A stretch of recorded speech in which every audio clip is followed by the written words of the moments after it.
trời yên vui lên đỏ trôi trái tim người ngày Việt Nam đã qua cơn đau dài chiều trái tim người cùng nhịp vui với con tim nhân loại ngày lên cùng niềm tin bàn tay ta quyết lo phun trồng hòa với những nước thơm nơi dân mình một sớm thanh bình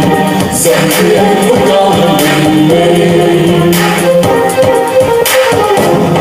trên cánh đồng hòa bình này chiều bàn chân đi khai mùa mới ruộng lúa gieo cười vì có cái cũng đau thương như người đèn sáng muôn nhà ngày Việt Nam vẫn hương trong tim ta lòng ta sông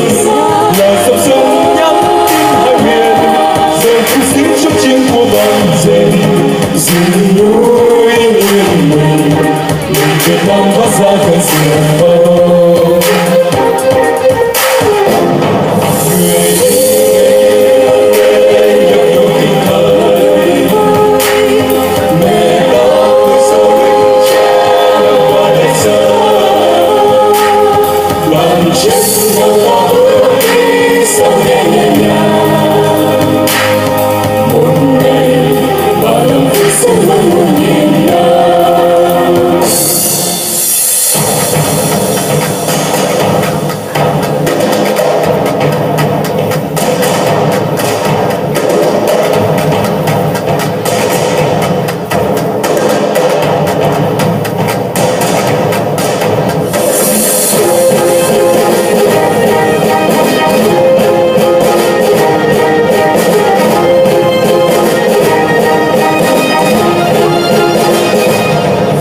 Cánh đồng hòa bình này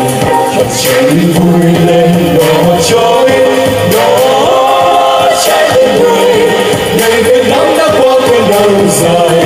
chiều trái tim người cùng niềm vui với con tim nhân loại ngày lên